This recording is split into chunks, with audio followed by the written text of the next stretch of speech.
And hi, everybody. Congratulations. You made it through the week. Another week of food safety, quality assurance, making sure that people are happy and safe in the bag. And if nobody else will say it, Mike and I are going to say it to you. Good job. We really appreciate what you do. My name is Bryan Armentrout with the Food Leadership Group. And if you're here, welcome. This is the Food Safety Chat Live. And every Friday at 8 a.m. Mountain Time, 10 a.m. Eastern, we go live and we talk about food safety. And we live stream on LinkedIn, YouTube, and Twitter. And every week we bring on an expert to talk about a particular food safety topic. And if you're new to the chat, first off, welcome. We're glad that you're here. And you'll notice that this is a little different. This is not a presentation. This is not us yammering at you and downloading all of our amazing information, which we got a little bit, but not a whole lot. And this is more of a discussion. This is an interactive time and a opportunity for all of us to get together and share food safety. Because as we all know, food safety is not a point of competition. We're all in this together. So one of the things that we love to do on the chat here is put in where you're at. I'm in Loveland, Colorado. And of course, my friend Austin, who is on the ball, good morning, Austin, is in the Denver area as well. So let us know where you're at in the world. And one of the things, Mike, that you'll see here with this is absolutely amazing. The people from all over the world, people join this chat. And a lot of times we'll have people joining from India and things like this. So it's the middle of the night over there for those guys. So appreciate the commitment to food safety for sure. Marin, good morning. Megan, nice to see you as well. Stephanie La Jolla, nice. Good to see you. Awesome. People are filing in here. I love it. Rocky Ford, my wife is from Manzanola down in Manzi. Usman, good to see you. Nicole, wow. People are really, Mike, you are bringing the people here today. This is awesome. Anna, nice. Fort Collins. Oh, somebody else in the Fort Collins area. Very, very nice. So first off, we'd like to introduce our guest. And so Mr. Mike Flot, who Mike, gosh, I was thinking about this as we were getting ready for the chat. I guess what, we've probably known each other over 15 years? Yeah, 15 at least. Yep, and we were kind of going over some of the hijinks and things that we've done in the past. So when we were both at White Wave, I probably this isn't that bad a story. We were at White Wave, and there's a plant out in City of Industry, California, and at the time, Hertz had rental cars, and they were renting the Hertz Shelby cars to celebrate the anniversary of the Shelby Hertzes. And you could rent a black with gold stripe convertible Shelby. And I upped and got the extra, paid the extra money to rent the car off of the base, and got to ride around in that for a while. And that was a ton of fun. But that, of course, we obeyed the speed limits and everything else the whole time. So Allie's here. Joanne worked with us at White Wave, so good to see Joanne as well. And Steve's here every week as well. So, gosh, going into the holiday weekend here, beautiful weather in Colorado. Any big plans, Mike, for the weekend or? No big plans. I'm just going to visit my mom. She lives here in Fort Collins at an independent living, and I'm her best friend, and she's 88 now, and so we laugh a lot. She's really sharp, but she needs a lot of help. So that's my focus. Well, yep, absolutely. Yep. It's good that you have that opportunity. So it's a limited time we have, so it's good to share. So Claire, nice to see you as well. So one of the things that we talk about on the chat is we dive into a particular topic. And as we go through this chat here, one of the things that you'll figure out pretty quickly with Mike is that he knows his stuff. So I'm really excited to have him on the chat today. Jennifer, nice to see you. And allergen control. So Mike, year in, year out, it's just like, oh my goodness, allergens. Always in the top 3 for recalls, isn't it? Yeah, it's always there. Yeah, on the ticker every morning I see something, Yeah, and it's just, and now we've got sesame, and you have different companies that are trying different techniques and strategies, and we've talked about this on the chat as well before, with managing these new allergens associated with sesame. There's always something new coming down the pike. And if you're new to the chat, this is going to be something that you'll recognize from me if you're an old timer, is that one of the companies that I'm just like it's the forehead thing, right? It's Frito-Lay. And I looked at the food safety summary this week, and one of the things that we do is on locals, and I'll put the locals group connection here later in the chat, is it's just, oh my goodness, Mike, again, Frito-Lay on June 16th had another recall for allergens in their products. So this time Tostitos had a milk allergen. And so in their avocado salsa dip, and it's just kind of like, really? I mean, come on. And I went through this list. And again, if you're not familiar with this site, this is Food Industry Council. And so they have a site here where you can go and research recalls. And so Sean Stevens over at Food Industry Council puts this together, and he pays for this himself. And this is an amazing tool for researching recalls. And I went back through this list, Mike. Just take a guess. How many recalls are on this list for Frito-Lay? All but one of them is for allergens. Yeah, these are all, I mean, yeah, look at this. This is just crazy. These are all allergen labeling, allergens. There's 29 recalls on this list. And Frito-Lay had a warning letter in, what was it, a couple years ago. So it was November of 2020. FDA finally got fed up with Tostitos and Frito-Lay and said, I mean, come on. And the CEO of the company got a warning letter, and they're still having recalls. My advice is, if you have someone who has an allergenic reaction, if they're sensitive, avoid Frito-Lay products, because these guys just don't have this under control. And it's a serious risk to people with those issues.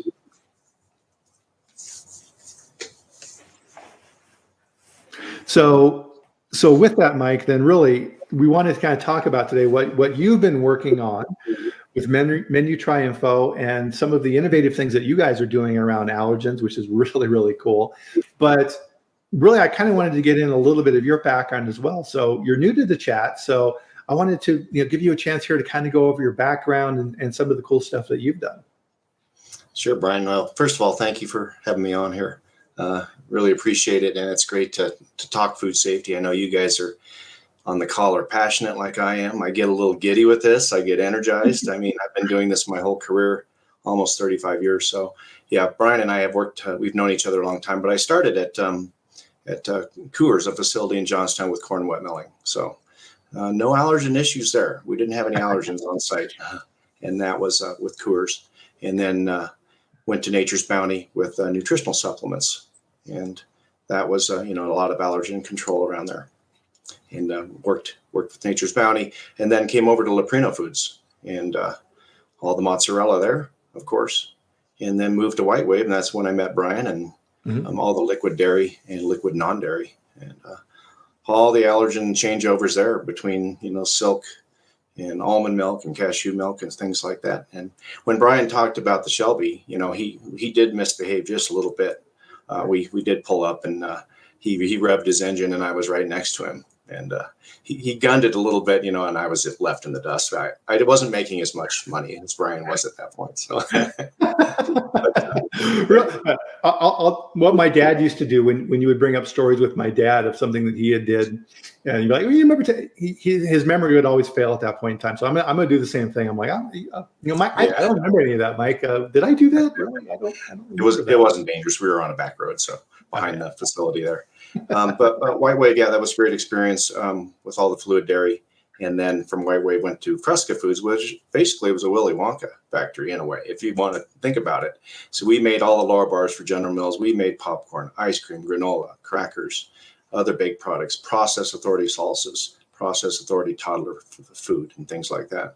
So great experience around allergen control programs there. We did have one situation too there where we had. Yeah, I remember. Yeah, I visited you one time down at Fresca. Yeah, and then I went to Claremont Foods, where we made strictly energy and nutrition bars and a little bit of popcorn at that point, but even made a bar for Mark Wahlberg. So I mean, it was a lot of allergen control, and it was one of our preventive controls. Big time there. Then I went to ADM for a couple of years for dog supplements. as we know, in animal supplements, dog supplements, and food, there's no allergen. It's not regulated. The allergens are not regulated, but we still ran a tight ship on labeling coming in because humans handled it. And so then I came to Menu Trinfo, who I've known the owners for a couple of years, and now I get to live this allergen food safety every day, and we're saving people's lives in the universities and restaurants and CPGs around the world. So it's pretty cool. Yeah, I mean, the prevalence, and I think a big chunk of this, Mike, is around innovation, as you were talking about. There's all these new products in the marketplace, all these different ways of introducing new things, and all these plant-based products, like we were talking a little bit before we got on the chat. And there's these new and innovative ways of looking at things, and allergens are being introduced in new and novel ways into things that people don't expect. So a lot of times, and everybody's bad about this, I know I'm bad about it, is you don't necessarily pick up a label and read it when you're doing these things. You will, I always buy this, and this is fine to eat, I don't need to check it out. But companies are constantly changing and evolving and looking at new ingredients. And we really saw this during the pandemic and disruptions in the supply chains, where people were monkeying with their formulas, trying to keep their products on the market, trying to keep things going, and new allergen risks got introduced. Yeah, that's for sure. And people on the chat, I'm surprised nobody hasn't said this in the chat yet, because I've jumped the gun, and I tend to do this, right? I tend to do this. So we're going to pull back a little bit here and join us, everybody, for a drink with Mike and I. Cheers. Very nice. I love your. I was waiting for that, Bryan. Yeah, feel free. It's like if I forget, like whack, hit me, because it's kind of like what you said, Mike. Is like we all geek out on the food safety, and so it's so easy to jump in these topics right away. So it's kind of a funny thing. So reflecting on your background as well, Mike, it's like me as well. Is one of the pieces of advice I always gave to people who worked for me in quality management, things like this, and everybody on the chat will recognize this, is never burn bridges in our business, because you never know who you're going to work with in the future, or who's going to be your boss for that matter. And it's a funny world that we work in. And I have an entrepreneur friend from Mexico, and he describes what we do as a hyper niche. And it's true, right? What we do is it's a very small group of people who focus in on what we're doing right now. And that's why it's so awesome to have these chats and help improve the knowledge base, because people were really relying on us for these things. They really are. And, like you said, your career has been long. Mine's been, I'm a little older, so my career is a little longer, but allergen control programs are so important from the suppliers and ingredients. And we'll talk more about this, but and I was over sanitation in all these companies too. So there's a huge part there, around cleaning and sanitizing. So definitely. It can be run really well. Absolutely. So give everybody kind of a sense of Menu Trinfo and what you guys are doing there. Yeah, Menu Trinfo is a pretty amazing company. Betsy Craig and Rocky Craig are the owners, and I've known them for almost 10 years. Mm-hmm. And they started basically doing nutritional analysis. Rocky is a computer whiz and built a database that's even larger than the FDA's. Wow. And we do nutritional analysis, NFPs for customers, and nutritional analysis for menus and restaurants and university dining halls. So that's where the company started. And then shortly after that, they began doing allergen training and made it as an accredited allergen training, and began in Cornell University and has expanded to 150 to 200 universities with training. Wow. So it's pretty amazing with that, and then saving lives at the university kitchens and dining halls. And that was the training piece. Yeah, that's something you really don't think about, right? Because when you go to restaurants, or if you're a student in college or things like this, and you have an allergenic reaction to particular things, and you're going through the line with your tray and these type of things, you don't know, right? There's nothing out there that necessarily shows that. So the behind the scenes activity is super important. So I'm kind of curious about the training side of things. So what type of training then would they do with, is it like employee training, or how did all that work? Yeah, there's different levels of training. There's different, it's called Allertrain, and there's different levels of Allertrain. There's Allertrain for managers and associates. And then there's Allertrain Light, there's Allertrain K through 12. And basically there's certified allergen trainers throughout the United States. There's almost 200 of them, and we call them CATs, CATs, and they are able to train at the different facilities and universities. So it's a big program, and it's accredited through ANAB. So, oh, nice. So when you say CAT, just automatically, right? It's like, yeah, we got the class. Control of plants, right? Yeah. So then for on that side of things, I'm curious about this. Is this mainly focused around cross-contamination, cleaning of used, cleaning up afterwards after the students eat, or things like this, or how does that work? Yeah, it runs the whole gamut, Brian, from basically your suppliers and ingredients, back of house, front of house, cleaning and sanitizing, and the training basically ends on some really solid and serious notes around cross contact, and if you observe someone having an anaphylactic reaction or another allergic reaction, and what to do, and a lot of things around EpiPens and things like that. So that's how the training ends, is on a very serious note on how to react to those things. Wow. Yeah, that's a huge point. Yeah, I hadn't even thought about that. So it's very similar to making sure that they have CPR training or things like this, or choking and these type of things. So allergens. Wow. And plus too, I would imagine in the commissary network as well. So just so kind of people have a little bit of background on this, within the food industry, there's generally kind of two main buckets where activities kind of go relative to the production and selling of food. There's the retail side and what I'll call the food service side. So retail is what you are used to, right? You go to the grocery store and you pick up some Silk soy milk or Ripple pea milk or things like this. And then there's the food service side. So if you go to a pizzeria, that cheese, like Mike was talking about, odds are that cheese was made by Leprino Foods. Now, if you're not in the industry and you don't work in cheese, you have no idea who Leprino Foods is. But if you work in cheese manufacturing, you definitely know who Leprino Foods is. They're the largest manufacturer of mozzarella in the world, but you never see their name because they're focused on the back of the house type of activity. So they're supplying the cheese and the other ingredients. And a lot of times on the food service side, you have a very complicated distribution network. So you have food service distributors. So think like Cisco or US Food Service or companies like this. You also have brokers and distributors and jobbers and all of these type of things that take place to get that food to these universities and other locations.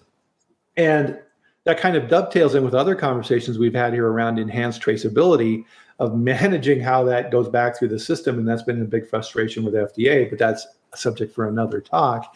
But I would imagine, Mike, on the commissary, the university side of activities, trying to figure out and verify allergens and what's coming into those locations has got to be really hard. Yeah, that's the biggest risk on anything, even in CPGs, restaurants or dining halls, very similar, right? And so we really help the universities with other assessment programs in the certified free from program, which we'll talk a little bit about. We really have a lot of focus on the raw materials and ingredients coming in, and that supplier and ingredient vetting is just the most important. It's the very first thing you want to do. And so there has to be very strict control, and we do have controls around when new ingredients are added. We don't allow emergency suppliers and things like that. So we try to keep that as tight as possible. But that's the key, ingredient and supplier vetting and watching that coming in the door. Interesting. So kind of the main areas of focus then for you guys is restaurants, it's like universities, and then food manufacturers, right? We haven't talked about them yet. Let's kind of talk about them a little bit. Yeah. So then leading from our training programs, then we developed allergen assessment programs called AllerCheck, and they were, 27 to 30 point. You could go into a facility and do an AllerCheck, basically look at their allergen control programs. We can actually advise and provide recommendations. That is not an accredited program there. We also do a gluten check, and then it leads up to certified free from allergens, which is an accredited program through ANAB and ISO 17065, and also gluten-free certification. So we offer those two at universities, and we do it at both universities and CPGs right now. And so then that is an accredited program where we go in, and it's a longer audit, and it's focused specifically on the allergen control programs. It's so, I love it, because that's where it all, that's where all this risk is. I mean, we have bacterial, of course, and I'm a sanitation expert, but I mean, I'm also an allergen expert, and that's the key, is to go in and focus on those programs, really from the beginning to end of them. So really what you're doing then is on that side, if I can reflect this back to what you're saying, is it's kind of a tiered approach. So if I'm a manufacturer, I can come to you and say, hey, Mike, we're looking at up in our game for allergen controls. I'm pretty concerned about that.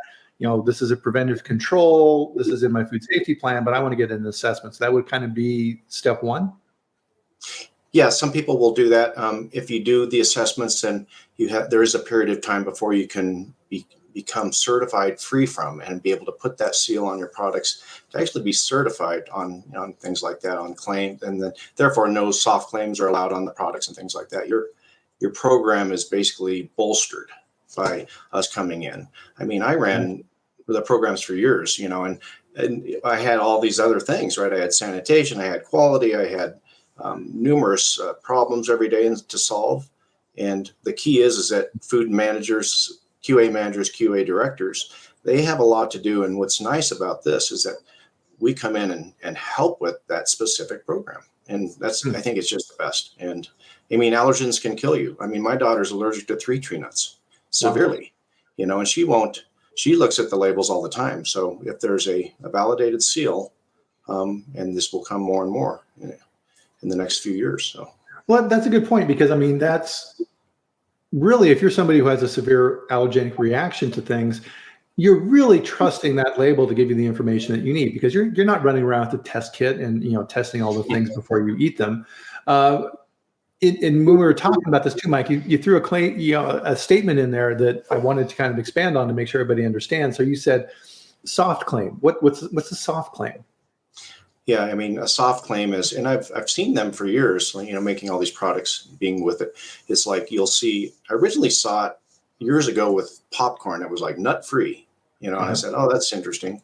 And then it would be dairy free, soy free. You see a lot of soft claims. You even see gluten free, that people that don't want to maybe spend money to have a focused audit and to be certified. And those are considered soft claims. A lot of times clients and customers, companies don't do their due diligence with all of those ingredients and raw materials to make sure that they're allergen free, or that the status of those plants, I mean, are they on shared lines? I mean, there's a lot to do there, and that's what we help with, and that's the key to it all. Yeah, and so for me, and we'll get into kind of the analytical side of it as well, but I've worked for companies with those type of claims.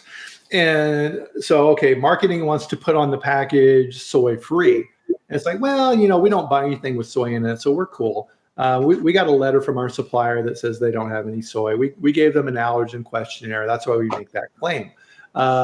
Is that good enough? It really isn't, and I went through some of that. We had some energy bar customers that had these soft claims on them, and we were testing that product, and we were getting some hits on milk and things like that. And it's really around, there has to be so much due diligence done on the suppliers. And first of all, and then these soft claims, a lot of people will put them on there and not do the homework, right. And then you're running into trouble. My daughter won't, she won't eat anything like that. But something that has a valid seal, or, other certifications like certified free from, this is where we're all going with this, and then that's going to be safe for the whole world, safer for the whole world. It brings more trust and confidence. Yeah, because part of this, right, and this is kind of on the analytical side of things, but this is something that I don't think, especially on the consumer side, that people don't realize, is that when you look at allergen threshold, right, and we're really getting into the epidemiology of things, because people are unique and everybody has unique reactions, and the immune system itself is amazing, right? The fact that our bodies can recognize things that are us and not us, it then allows us to live, is amazing in and of itself. But allergenic reactions are the result of the body misidentifying things and reacting to them incorrectly and saying, that's not me. And then they get this nasty reaction, anaphylaxis, and these type of things. But, there's specialty organizations out there. So for me, one of the ones that I've relied on a lot in my career is University of Nebraska has an allergen center there, FARP. And they do a lot of research around these different allergens and emerging risks and these type of things. And the reason this comes to mind, and I want to get your comments relative to this as well, Mike, is that there are threshold levels associated with different allergens. So not all allergen reaction levels are the same. So for example, reactions to peanuts with the public is much more severe than, say, coconut. And they will take a look at those and say, okay, well, in general for the population, and I'll just throw something out there. I don't have the latest numbers on this, but let's say that FARP says that, well, kind of the threshold trigger for anaphylactic reactions in the general population of people susceptible for this, right, is 20 parts per million. Right? Okay, great. Now let's say that you're a consumer who is sensitive lower than that. Now you got a problem. And part of this too is testing. And a lot of these testing methodologies associated with allergen testing in facilities is becoming more and more accurate. So you have what they call lateral flow devices, which use antibody type testings to identify allergens in products, are getting more and more sensitive. And this is an issue I've grappled with in the past as well. So let's say, for example, Mike, that you have that 20 ppm parts per million threshold associated with an allergen in your product, and you're doing your testing in your laboratory at your company, and you get a hit, but that allergen test is sensitive at 10 ppms. Now, what do? Because you have on that package an allergen claim that says soy-free. Well, if you've got 10 ppms, you're below the threshold level, but that's not soy-free, is it?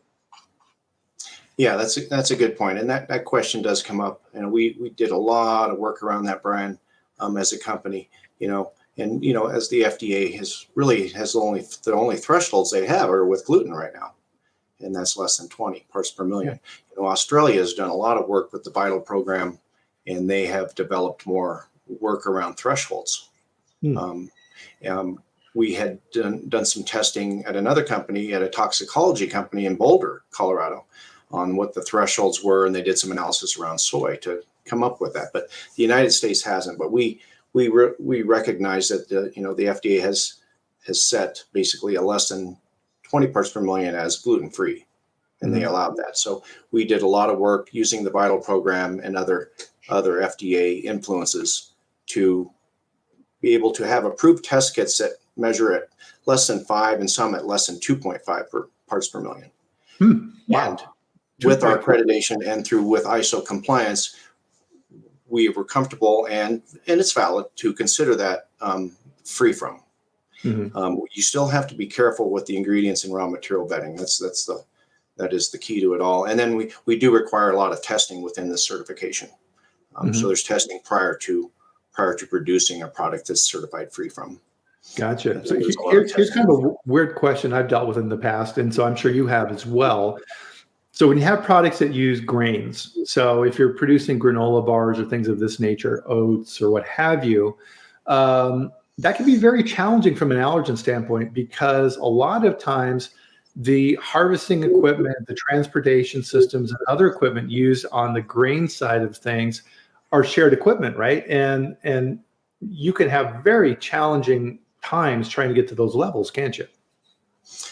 Yeah, you can. And I saw this up in Idaho with an oat producer, and they had barley right there too. So they did a lot of purging and things like that. They did a lot of testing. And the whole key is that you get the proof from your suppliers that there's testing and that their sampling programs, their statistics on sampling is sound, and that they're testing, and then you're getting those results. You want to be able to see those results, and you want to see that on a specification sheet or on even their food safety plan as a preventive control.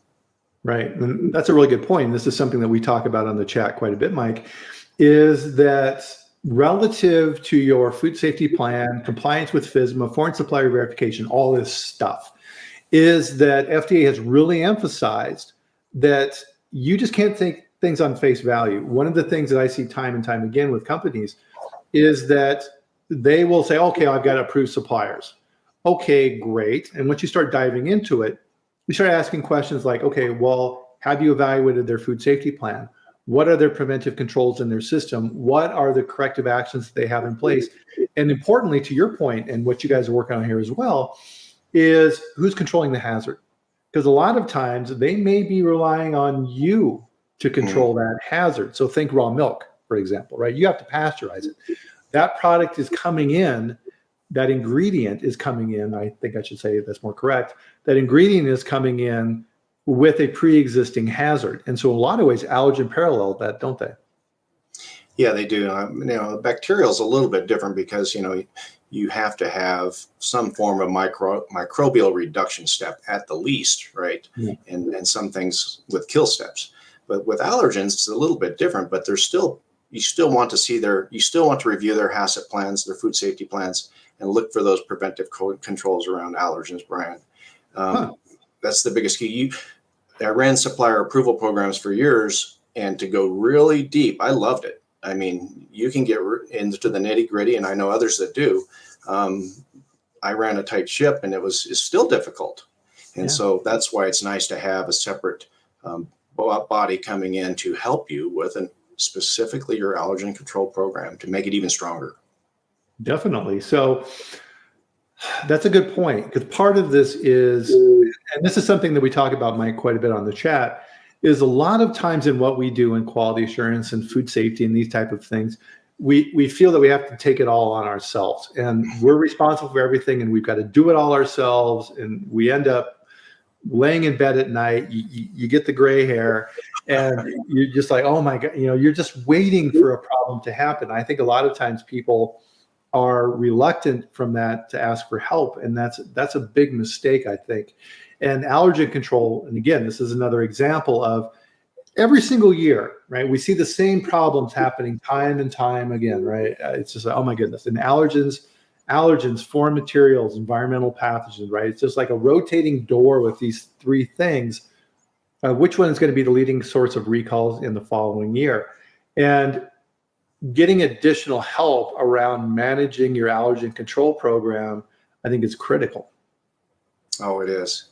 You just gave me chills because I experienced that. I mean, I had great teams and everything, but you have so much work at the facilities, and it's very difficult with to do it 100% and all. And it's nice to have help, like you're saying, even like an SQF audit per year, or another audit where AIB comes in and looks more at physical type of inspections. Those all help you, but it all comes down from the top at these companies, Brian. We had CEOs and presidents at our companies that they were trained as PCQIs and SQF practitioners. They demanded that we had, all of this. And then I was demanding it. They demanded it. So it was easier for me. I wanted to share one thing. We had a preventive control around allergens. And when the materials came, let's say we were going to make 50,000 Mark Wahlberg bars. That pallet came over 2 days before for 50,000 bars, all the materials. We had a preventive control where we would walk around and dismantle that pallet to make sure that all of the ingredients were accurate to the packaging. That was an allergen preventive control, and that was my favorite. And it gives me goosebumps because that's where it's at. I slept better at night, having that in place. But yeah, you're right. There's many nights at some of the companies where I didn't sleep so well. Yeah, and it all comes back to, right? So the cornerstone of all of these programs and having an effective food safety plan and programs is validation and verification. And this is something that we talk about in the chat as well. So setting up that initial validation of understanding your test methodology, your sampling programs, bringing experts in to look at this, right? Sanitation is a prime example of this. And then using your ongoing verification programs to make sure that you're staying on track. Extremely important.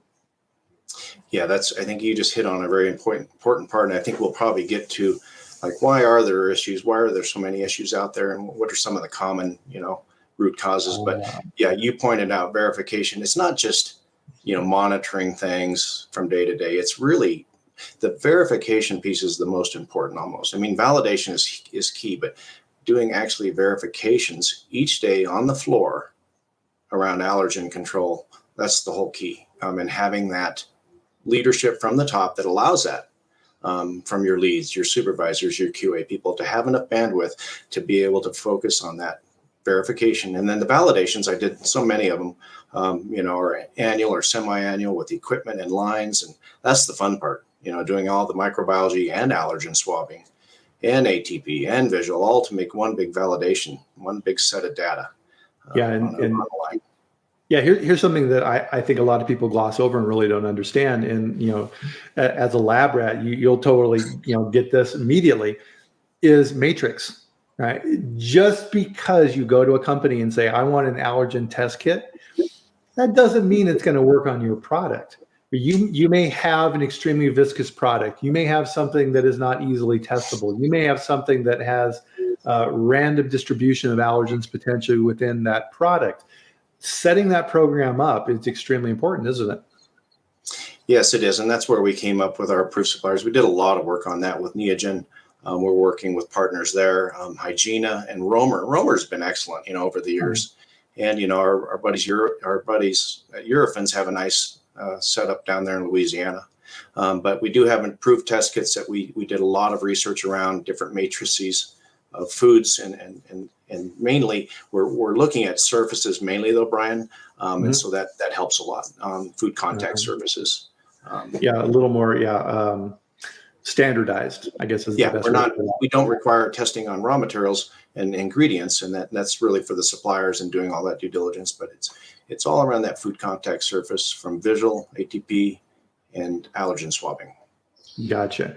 So what are some of the common mistakes that you're seeing out there as you're doing these audits and working with companies? In doing the audits, granted, I've come across some really good CPGs and nutritional supplement companies. I was at a couple of them last month, and one of them didn't have any allergens at all on site. And so it was a pretty smooth audit, but there's still an allergen control program. But I guess the main thing I've seen, Brian, in other companies and even in my past, it's about training, first of all. And you have to have really solid training. I love that stuff. And you train and train and train, and you make it serious. I talk about the fatalities that could, have happened with allergens. And I talk about my daughter. And so you make it really strong, and the training has to be more than just once a year. Okay. And so you bring that on. That's the main thing. But everyone says, well, training, that doesn't do it all. The verification piece is the key, Brian, is that you need to verify each day. And that verification is around talking to your employees on the floor. That's what's lacking. In a lot of companies, is that ability and the bandwidth that allows time for a lead and a supervisor on the production teams. I've seen it done really well where they're out there and they're watching GMPs and allergen control, and they can walk around and they have time to comment and talk to people about it. And I've seen where it's the opposite, where everyone is overworked, and that's where mistakes happen. Yeah, definitely. Oh, that is such an important point. I want to underline that, is that problems happen at the wrong time because problems happened at the wrong time. So what do I mean by that? When you're super busy, right? So you're in your peak holiday time, right? So you're working in a food company and you got a big holiday promotion coming up and you're cranking out the product because you got to get it to Costco and all these type of things. That's when the problems happen. Your procurement group is scrambling to get ingredients. Your sanitation crew is pushed. What used to take 8 hours for sanitation, they're making them do it in 5 hours. The production crew is tired and they're working overtime and these type of things to get that product out the door. That's when the recalls happen, because you're busy, right? And companies fail to realize that, don't they? Yeah, that I've seen it. I came from a place and then went to another place and I saw almost the opposite. And it was such a great feeling to have more, to do things not so hurried. My sanitation teams had plenty of time. They actually did an initial pre-op themselves with ATP and allergen swabs. So that was a really neat feeling. But when I saw the other, when it was too rushed and there was too much going on, mistakes happened, and there were a couple issues that we ran into with the other company, with that preventive control I was talking about, and the amount of time and the owners wanting that. That was the hugest key. Oh yeah, absolutely. And that always overlays, right? You can't do this on your own. The company has to support it and be an active participant. One of the things, Mike, that you said a little bit ago in your statement as well, struck me as well, is that, okay, I'm a potential customer and you talk with me and I say, well, Mike, I don't really need this service because I don't have any allergens in my plant, so I'm cool. What people forget to realize is that your suppliers may have allergens, right? And we all fill out these questionnaires that say, okay, Is there any allergens in the ingredients you're sending to us? Yes or no? The follow-up question is, are there any allergens in your plant or on the same line that you're sending us? Because they can have cross-contamination issues too, right? Yeah, like I said, it all starts with the suppliers. Yeah. And that's where you have to have a very strong supplier approval and ingredient vetting down to that level. Like, you're talking about, you get the specification sheet to see that allergen status chart, and some companies do it just awesome. Like, here's the chart. Is it on the line? Well, first of all, is it in the product? Is it on the shared line, or is it in the facility? That's all you need to know. And then you need to dive deeper. And then, so the clients are responsible, even if they don't have any allergens, like the nutritional supplement company, they still are responsible to go that deep with their approved supplier and ingredient program. But that could be a risk. And sometimes when you see a shared line, then you do have to switch, that's where you bear down pretty deep on that one. I kind of wanted to circle back on what you were talking about, Rel, with looking at different companies, because this is what's kind of cool about what we do, is we get to see a lot of different operations. And to your point, we see ones that can use some improvement, and we see superstars. What are some of the common practices you see with people who are really just knocking it out of the park, these world-class organizations for allergen control? That's a great question. And I actually talked to an old colleague from a company that we made a toddler process authority food, and he works at another company now, and he's great. And we were talking about certified free from certification, and he really loves it. But he was talking about his own program right now, and he still is very difficult, but he runs a very tight ship. So what I've seen is the ones that knock it out of the park have leadership from the CEO down that basically demand it. And they're are very keen on it. And then he or she is allowed to then, like you said, to do monitoring, heavy dose of training that's ongoing and frequent. And then the verification part is just a lot more involved, Brian, there's more visual, more ATP, more allergen swabbing that's performed, not just prior to, startup, as a pre-operational verification, but also during the production run. And that's what this man was doing at this facility. A lot more verification and a lot more validations on the line on niche areas that are hard to clean, difficult cleaning areas where, things could, if there are some shared lines, you can be certified free from if you're solid on your sanitation and cleaning, but that's what he was doing, and at a high level. Huh. Interesting. So I think, and I bet a lot of people in the chat are picking up on this, is that really what we're talking about, and within the allergen side of things too, Mike, is when you kind of back up and look at your programs overall, this is food safety culture, isn't it? Yeah. This is, we talk about some of those new things on the culture of food safety. And I always get chills when you say these things, Brian. I'm very passionate about this, and it affects me. And we were working on some projects with the food safety culture, and I know all of you on the call have heard of that, and it's kind of a newer term in some of the SQF audits and BRC audits. It's that food safety culture, but I've been there where it's not really, the culture is just not there, and I've also been there where it's excellent, and that's when mistakes like that don't happen, or people will raise their hands more. That food safety culture, and when everyone is involved and they know how serious it is, whether it's bacterial or allergen, they raise their hands. Right. And so it's all about building that culture. We were building a nice program at the last company, getting operations involved, production people on teams, that we had different names of the teams, and then they would come up with, they would do the inspections with us weekly. It was top notch. I mean, I tell you, and I had a lot of help with it. And that's a good point. And it's something, Mike, that we talk about in the chat here quite a bit, is that if you think that you can sit in your office as, QA manager, head of food safety or whatever, and write policies and procedures and test methodologies, and then you have your piece of paper and you go give it to people and you say, go do this, ain't gonna happen, right? Ain't gonna happen. You have to get out there. You have to teach people. The how is nice, but the why is more important. Yeah. And I remember, I was on the floor a lot, and there was a period of time when I wasn't. Yeah. And I remember this man coming up to me and he said, Mike, he goes, we miss you out there. Yeah. We missed your help. And so then I started to go out more, and they needed that. They needed that support. And so at the one company, our president and CEO was on the floor regularly. I was on the floor regularly. That's where you have that culture gets instilled in people. And the tough thing is the turnover these days. With the pandemic, it's been tough. So that's hard with new people, but you have to get them, trained early on and make sure they understand how serious it is, and to keep working with them, and to go talk to them in the break rooms, to just to be part of them. I just love that part. Yeah, definitely. And so as we've talked about on the chat before, there's easier ways to make money than what we do, right? Work in operations, work in the front office or whatever. Right? We do food safety and we work in this field because we care, right? To your point, we have a vested interest. We have a family member who is sensitive, or we've seen the outcomes of this, like Dr. Detweiler, who lost his son Riley to E. coli. We understand the absolute seriousness of what we do, and we do it because we care.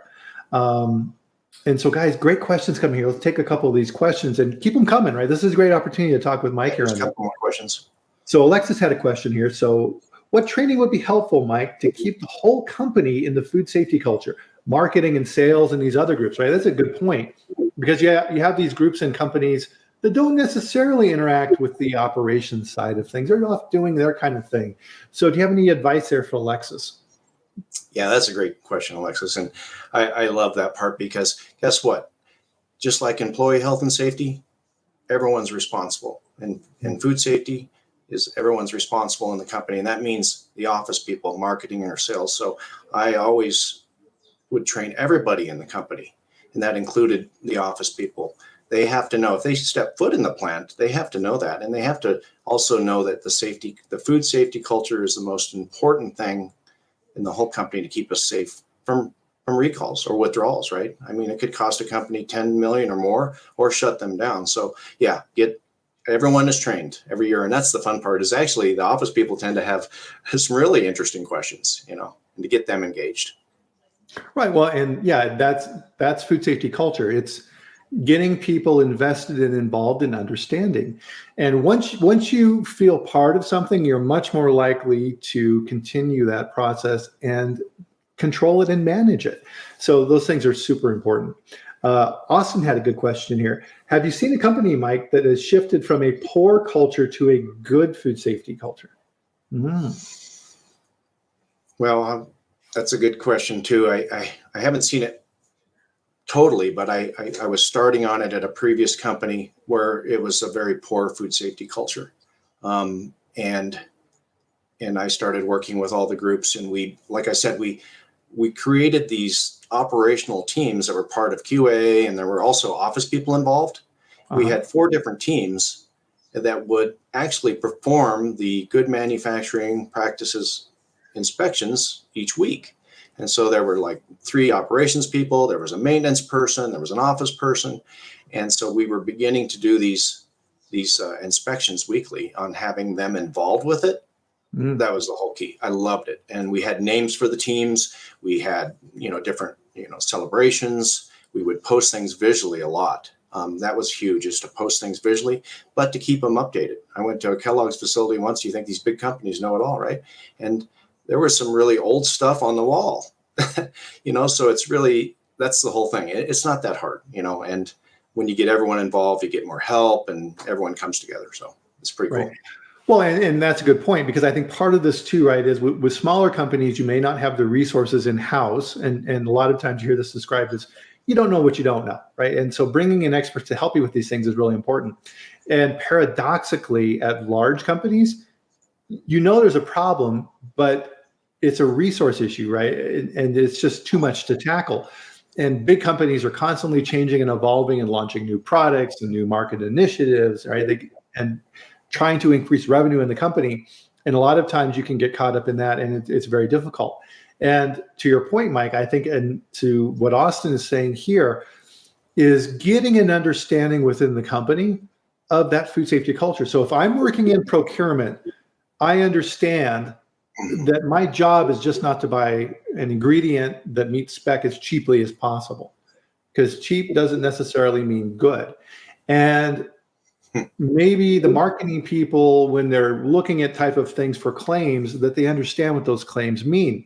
Because one of the things that I always work with marketing groups and things like this is that when you make claims on packaging, so allergens, kosher, all of these type of claims that we have on packaging now, is that these things are not additive. They're multiplicative in complexity.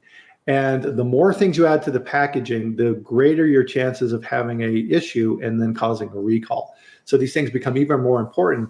And when you're dealing with food safety like allergens, oh my goodness, right? Even more so. Thank you for saying that. I have to comment on this. When I was at a company, I was like this close with these, the purchasing director. And there was a supplier. I had a document control and supplier approval person too under me. We were so close together about this, not just the culture, but the culture was there about the food safety around preventive controls around bacterial, biological, and chemical or allergen. And it was so tight that like I slept well, and so that was really cool. And then you did mention that you have to, whoops, lost you. Oh, did I lose you? Nope, I'm here. Okay. So that part was very good to have that connection. Everyone has to be involved. Like you mentioned the purchasers, and she was so tied in, Bryan. And she was a PCQI too. So I mean, we trained a lot of people as preventive control qualified individuals. Good. To get that culture in place. But we're getting some awesome questions here. So Megan had a good question here, Mike. What do you recommend to truly move the needle on allergen control programs, verification of labeling in food manufacturers based on risk? Truly move the needle on allergen control programs, verifications of labeling in food manufacturers based on the risk. That's a really good question. Now, we do review the labels as part of certified free from certification. And that's important. So that's part of our company too, is that we do review all not just the new NFPs, but the allergen and ingredient decks. So we look at that very closely. And that's key to look at the packaging. And I've seen it before. We had a product that said it contained tamari. Okay. Mm-hmm. It was on the ingredient deck. At the time, I didn't know what tamari was. Well, it should have been in parentheses, water, soy, and salt, right? Ooh. And it did not say contain soy on it either. So luckily that product did not make it out the door. It was a brand new product, but we discovered that not necessarily up front. So it's very key to do that, and that's what we do here too, is to look at packaging to verify it. Huh. Yeah, I think, and this is what I kind of like about what you're doing, is you're an impartial organization outside of the system, and you're going in and looking at all these things relative to allergens and helping them see things that they may not see. And I think that's a perfect example. Yeah, that's a perfect example. And it's interesting when I do audits now, and I help audit. We have several auditors, and we have partnerships for auditing around the United States and Canada and more. But it's so interesting to go in and just focus on the allergen control program, because I'm like, oh, I wish I would have had this, help back in the day, just to, and it's a great thing to see and to focus in on this from the suppliers all the way through the process to out the door on the shipping dock. So yeah, absolutely. So one of the things I see behind you there, Mike, is a couple of logos, right? So it says certified and there's a peanut there. So if I'm a manufacturer, so do I have the option then, if I go through these programs, kind of walk me through that steps of what you guys do so that I can, point this way, so that I can get one of those logos on my packaging? Yeah. So there is a process. I mean, obviously I'm over this division here. But the process begins with we talk to the client and begin to, they have to look at all of their ingredients first, and and give us the final products that they want the seal on too. So we look at all of that initially, and then we schedule an audit to go out to their facility. So there's a lot of things that we review up front, especially the allergen control program policy and procedures around that. We look at all of that very closely up front, and then we schedule an audit, and then we go out there. It's an annual audit, and then there's testing that's done prior to production runs, and then the results are turned into us too. So it's an ongoing maintenance program around that. But you can customize the seal, as you can see, certified free from peanut, certified free from peanut tree nut, which is you'll see that a lot today. You'll see nut free, all these little claims. This is a validated, accredited, certification. The other one to my left, I guess it would be, is the major 9. And you could have, there's one company that has taken the wheat out. That's all they have in their product is wheat. There's a lot of them that are going, they call it top 14 free, but the major 9 free symbol and seal that would go on your packaging, and it goes on all your marketing things too, on your websites. And to me, there's a big benefit for sales and marketing. And the main thing is food safety, and the consumers feel an added confidence that when they pick that, and they trust us, they trust brands better. Gotcha. No, and it all comes down to trust. I like Austin's comment here as well. So Hershey marketing helps identify allergens. The chocolate bar with almonds looks very different than the plain chocolate bar, right? Yeah. So the almond bar, right? Yeah, it's kind of humped over, and you can clearly see the almonds in the bar, right? If you have a nut allergen, right away that Hershey's almond bar has almonds. So that's a great example there of the influence that marketing can have on food safety. Love it. Yeah. So marketing. Just a quick point on that is all of these type of things, right, can help to improve. Right? These are not, pain in the ass type things that you have to do. These actually help you sell more product. Yeah, they do. And there's a lot of money spent. I think they say greater than 85 million people are impacted by food allergies. Yeah. 32 million have food allergies. And the money, they did some studies, FAIR did some studies around this on basically how much money is spent every year, and how long people look at labels now. And allergies are growing, they're still rising. And so this added confidence to me it's been a long time coming, just like with gluten free. I mean, gluten will not maybe kill you, but allergens will. So where has this been? Definitely. That's what we're pushing. Well, and that's a good point, right? So there's people who have like your family, right? People who are allergic, but then there's the family as well. So I may have a child who's allergic, but I'm not allergic, but it doesn't matter, right? All of the rules that need to be followed, I'm going to have to follow those too, because I can't risk, having my child have a reaction. So that's super, super important. That's scary. So we're kind of ending up here on the end of the chat here, Mike. So let's kind of bring it back up to the 30,000 foot level. And this has been a fantastic conversation. Thanks for having me on, joining me here today with me. What do you kind of want to leave people with relative to what you're up to and your systems, and how can they reach out to you? Well, you have to see my email here on the screen. Definitely reach out to me, and I really, we can help. Our company is really about saving lives, and it's all about, allergen food safety.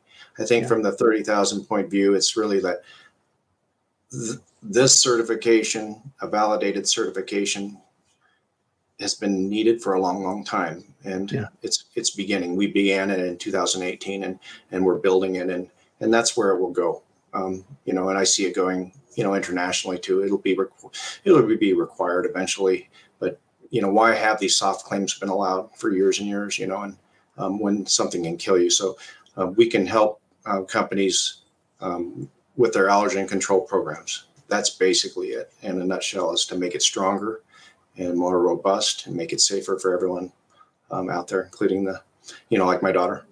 Yeah, absolutely. And so as I promised here at the beginning of the chat, I'll put in here the locals group. So I put information here on recalls and allergens and all this type of information. It's free. So join that, and 2 or 3 times a week, I'll send out notifications, like from our friends at Frito-Lay, who are having another allergen recall here in June. Hopefully they can figure this out, and maybe they can use your help too, Mike. So hopefully you'll have a new client there. Any in a nutshell? In a nutshell, huh? I just want to say under menutrinfo.com, we also have a a food safety chat, Bryan. It's once a month, but it's called Coffee Talk, and we raise our mugs too. So if you're Awesome. interested, you can go to our website, and it's about allergen food safety. So it's kind of a more focused food safety talk. But thank you so much. You do such a great job on here. I appreciate it. Yeah. And again, right, food safety is not a point of competition, right? We're all doing the same thing. We're all working toward the same goal. So thank you for everything that you do, Mike. And thank you for your friendship over the years and all that you do. So greatly appreciated. Yeah, so that's going to bring our chat. That's going to bring our chat to an end for this week. So don't forget to be here back next week. And we'll have another food safety chat on Friday. So LinkedIn, YouTube, and Twitter, we live stream. And we have the same interaction. It's a fantastic community. And I thank everyone who's here because you're the front line. You're the people who are making a difference. You're the people who are protecting Mike's daughter and making sure that people out there are safe and that we have good food. So thank you for everything that you do. And we'll see you back here next Friday at the same time, 8 a.m. Mountain, 10 a.m. Eastern for the next chat. So everybody enjoy your weekend. Enjoy it. Have a great time. And we'll see you back there. And have a great one, Mike, and everybody on the chat. Thanks, everybody. See you next week. Thank you all.